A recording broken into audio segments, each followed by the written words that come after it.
My dental patients, they appear to be of the opinion that I was a Dr. Mengele, the head wife in Mexico. No, I did not. We were assaulted in a room. Halo kawan, apa kabar? Semoga semua dalam kondisi sehat dan baik-baik saja ya. Seperti biasa, selamat datang untuk kalian yang baru pertama kali mengunjungi channel ini. Jangan lupa subscribe dulu. Now, let's get into the case. Pada tahun 1981, Teresa Peñino mulai bekerja sebagai asisten di klinik gigi milik Dr. Kenneth Taylor. Saat itu, Kenneth berusia 31 tahun dan Teresa, sang asisten cantik, berusia 10 tahun lebih muda darinya. Keduanya kemudian menjalin hubungan asmara meski Kenneth masih dalam proses mengurus perceraiannya dari istri keduanya, Marilyn. Sebelum menikahi Marilyn, Kenneth pernah menikah dengan seorang wanita bernama Emily. Tapi dia meninggalkan Emily saat sedang hamil 9 bulan.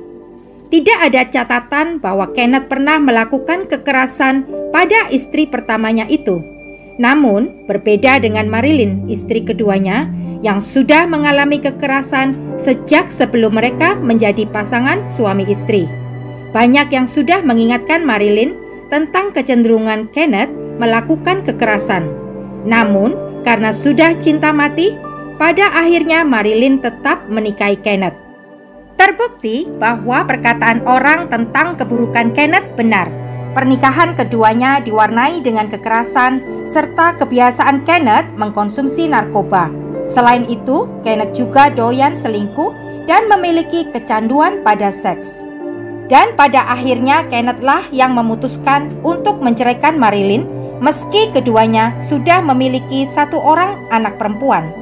Teresa tampaknya tidak terlalu mengetahui sejarah dan latar belakang Dr. Kenneth Taylor. Dia sudah terlanjur jatuh cinta pada Kenneth dan terpesona oleh kedewasaan laki-laki itu. Rasa cinta Teresa yang begitu besar sudah membutakan matanya hingga dia tidak peduli nasihat dari keluarganya yang tidak terlalu menyukai Kenneth. Hingga pada bulan Juli tahun 1983, setelah 2 tahun menjalin hubungan, Teresa dan Kenneth melangsungkan pernikahan di New York. Saat itu, keluarga Kenneth yang hadir di pernikahan terlihat tidak terlalu antusias. Mungkin saja karena itu adalah pernikahan ketiga bagi Kenneth. Setelah acara selesai, pasangan pengantin baru itu pergi berbulan madu selama seminggu di Meksiko. Seminggu kemudian, orang tua Teresa berniat menjemput keduanya di airport. Tetapi ternyata pasangan itu tidak pernah muncul. Mereka kebingungan mencari keduanya dan segera menelpon ke sana kemari untuk mencari informasi. Sampai akhirnya pihak hotel di mana Kenneth dan Teresa menginap selama di Meksiko menginformasikan kepada keluarga Teresa bahwa telah terjadi insiden kecil sehingga Teresa harus dirawat di rumah sakit sedang Kenneth ditahan pihak kepolisian Meksiko. Mendengar itu, ayah Teresa dan Celeste, adik Teresa, segera berangkat ke Meksiko untuk memastikan apa yang sebenarnya terjadi padanya. Sesampai di sana, keduanya sangat terkejut melihat Teresa dalam kondisi babak belur akibat pukulan hingga wajahnya sulit dikenali.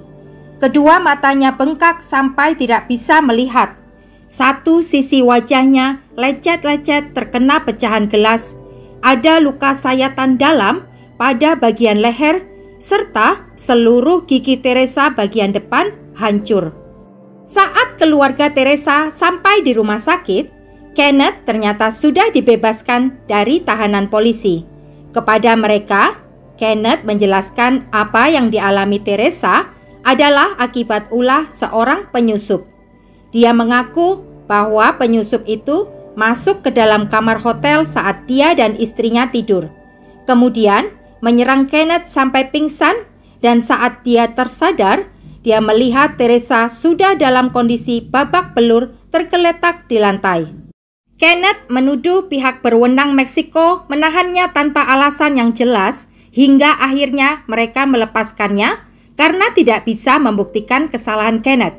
Selain itu, Kenneth juga mengatakan bahwa pihak kepolisian Meksiko sengaja menjebaknya agar mereka mendapat uang suap dari Kenneth. Namun pada kenyataannya orang tua Teresa tahu alasan sebenarnya polisi Meksiko melepaskan Kenneth dari tahanan karena Teresa tidak mau melaporkan kekerasan yang terjadi padanya, meski ayah dan adiknya berusaha meyakinkan Teresa untuk melapor, tetapi dia dibutakan oleh rasa cinta yang begitu besar pada suaminya dan tetap percaya pelakunya bukanlah Kenneth. Teresa bahkan menuliskan sebuah surat untuk suaminya saat dia di rumah sakit, mengatakan, "Aku mencintaimu lebih dari hidupku sendiri. Gigiku hancur, tetapi aku yakin kamu bisa membetulkannya." Setelah seminggu dirawat di Meksiko, Teresa dan Kenneth kembali ke Amerika. Dia masih harus melanjutkan perawatan selama 2 minggu lagi di New York karena kondisinya memang sangat parah. Setelahnya, Teresa selama sebulan tinggal di rumah orang tuanya untuk memulihkan diri. Kenneth kemudian membelikan Teresa sebuah rumah mewah di daerah Manalapan, New Jersey, dan dia juga membetulkan gigi depan Teresa yang hancur di Meksiko. Tentu saja hal itu tidak sulit dilakukan mengingat profesinya sebagai seorang dokter gigi. Hingga tak berapa lama setelahnya, Teresa pun mengandung. Philip Andrew Taylor, anak laki-laki Kenneth dan Teresa, lahir pada tanggal 11 Juni tahun 1984. 5 bulan setelah kelahiran Philip, tepatnya pada hari Sabtu tanggal 11 November tahun 1984, Teresa menelpon orang tuanya dan mengabarkan bahwa dia, suaminya dan Philip, anak mereka, tidak bisa menghadiri tradisi acara makan malam keluarga yang selalu diadakan setiap hari Minggu karena mereka akan pergi mengunjungi teman. Keluarga Teresa tidak mengetahui bahwa itu adalah komunikasi terakhir dengannya. 4 hari kemudian, di hari Rabu tanggal 15 November, setelah beberapa hari tidak mendengar kabar darinya, keluarga Teresa menanyakan di mana keberadaannya pada Kenneth. Kenneth kemudian menjelaskan bahwa terakhir kali dia bertemu istrinya adalah pada hari Senin saat dia mengantarkannya ke airport. Kenneth mengatakan bahwa Teresa sedang mengalami ketagihan obat dan ingin pergi ke pusat rehabilitasi, namun tidak mengatakan di mana tempat rehabilitasi itu berada. Mendengar itu, keluarga Teresa yang khawatir mendorong Kenneth untuk melapor ke polisi tentang hilangnya Teresa. Setelah melapor ke kantor polisi, Kenneth mengajak Celeste, adik Teresa, dan suaminya Jeff White pergi ke airport dan menunjukkan di mana dia menurunkan Teresa. Dia bahkan sempat menunjukkan foto Teresa kepada beberapa orang di airport, siapa tahu ada yang mengenali istrinya. Namun, usaha itu tidak membawa hasil. Sikap Kenneth yang sedih dan panik tidak menghapus kecurigaan keluarga Teresa bahwa Kenneth mungkin saja berkaitan dengan menghilangnya Teresa. Celeste, adik Teresa bersama suaminya Jeff White pergi ke kantor polisi untuk menyampaikan kecurigaan mereka bahwa Kenneth kemungkinan memberikan informasi palsu berkaitan hilangnya Teresa. Selain itu, mereka juga menceritakan kepada polisi tentang insiden yang terjadi di Meksiko saat Kenneth dan Teresa berbulan madu. Pada tanggal 16 November tahun 1984, sehari setelah Teresa dilaporkan menghilang, seseorang menemukan jasad wanita di area terpencil Pennsylvania dekat daerah perlindungan satwa burung liar. Keesokan harinya, pihak keluarga Teresa mengkonfirmasi bahwa jasad wanita itu adalah Teresa Benigno. Jasad Teresa ditemukan dalam kondisi tengkorak bagian belakang kepala hancur. Kenneth pun segera dipanggil ke kantor polisi untuk dimintai keterangan. Meski jasad istrinya telah ditemukan, Kenneth tetap bersikeras dia tidak tahu apa yang terjadi pada Teresa dan di mana Teresa berada setelah dia mengantarkan istrinya ke airport.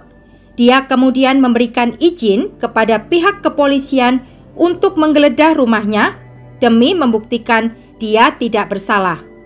Saat polisi menggeledah rumah itu, mereka menemukan sebuah anting milik Teresa. Anting itu berlumuran darah. Polisi segera mengkonfrontasi tentang penemuan anting milik Teresa pada Kenneth yang masih berada di ruang interogasi. Dengan cepat, Kenneth mengarang kebohongan baru. Dia mengatakan pada hari Minggu tanggal 12 November, Kenneth bangun kepagian. Dia turun ke bawah dan tanpa sengaja melihat istrinya sedang melakukan tindakan tidak senonoh pada anak mereka yang masih bayi. Saat Teresa mengetahui Kenneth melihatnya, Teresa yang sedang dalam pengaruh narkoba tiba-tiba menjadi marah dan berniat menyerang Kenneth dengan sebuah barbel seberat 9 kilo.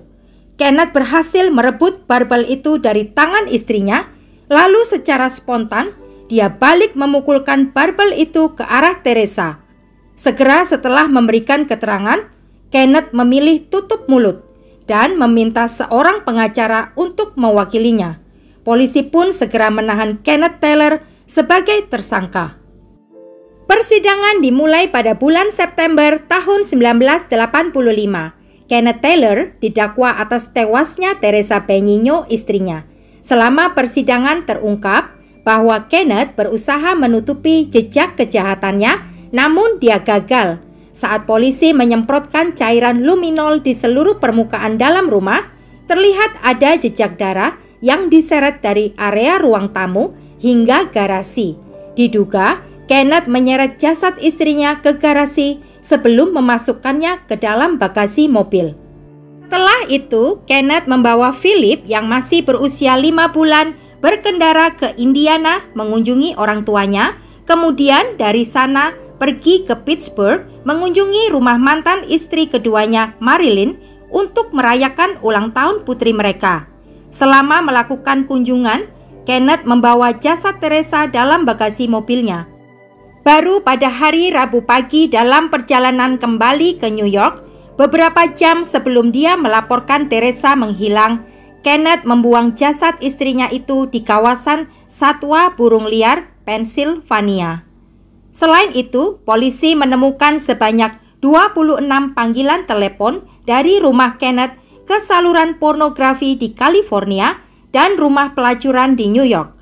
Panggilan telepon itu tercatat dilakukan antara tengah malam di hari Sabtu sampai Minggu saat Kenneth mengaku memukul Teresa dengan barbel. Akhirnya, pada bulan Oktober tahun 1985, pengadilan memutuskan Kenneth bersalah atas semua dakwaan. Pengadilan menghukum sang dokter gigi dengan hukuman penjara seumur hidup atau minimal harus menjalani kurungan selama 30 tahun. Kenneth diberi kesempatan mengajukan bebas bersyarat pada tahun 2014, namun Dewan Pembebasan Bersyarat tidak pernah mengabulkan permohonan Kenneth, sehingga diperkirakan sampai saat ini dia masih dalam penjara. Lalu, bagaimana dengan nasib Philip Andrew Taylor, anak Teresa dan Kenneth yang saat kejadian masih berusia 5 bulan? Philip menjadi pusat perebutan hak asuh antara keluarga ayah dan ibunya. Pihak Kenneth diwakili oleh orang tua Kenneth, sedangkan pihak keluarga Teresa diwakili Celeste, adik Teresa, dan Jeff White, suaminya. Persidangan hak asuh atas Philip berlangsung cukup panjang dan penuh drama, karena orang tua Kenneth ternyata memiliki sifat dan perilaku yang tidak jauh berbeda dari putra mereka. Keduanya melakukan tipu daya demi mendapatkan hak asuh atas Philip Taylor, cucu mereka. Namun, berkat kegigihan Celeste dan Jeff White, saudara Teresa, akhirnya hak asuh atas Philip jatuh ke tangan mereka dan anak itu dibesarkan dengan baik oleh paman dan bibinya. Dia juga diadopsi oleh keduanya. Dari beberapa sumber yang beredar diketahui bahwa Philip telah mengganti nama belakang Taylor menjadi White dan menikah di tahun 2009. Kisah tentang kehidupan Philip ditulis oleh Peter Maas dalam sebuah buku yang berjudul In a Child's Name, dan filmnya sudah dibuat di tahun 1991. Kawan, itulah akhir dari kasus kali ini. Semoga bermanfaat. See you in the next case. Jangan lupa like, share, subscribe. Terima kasih.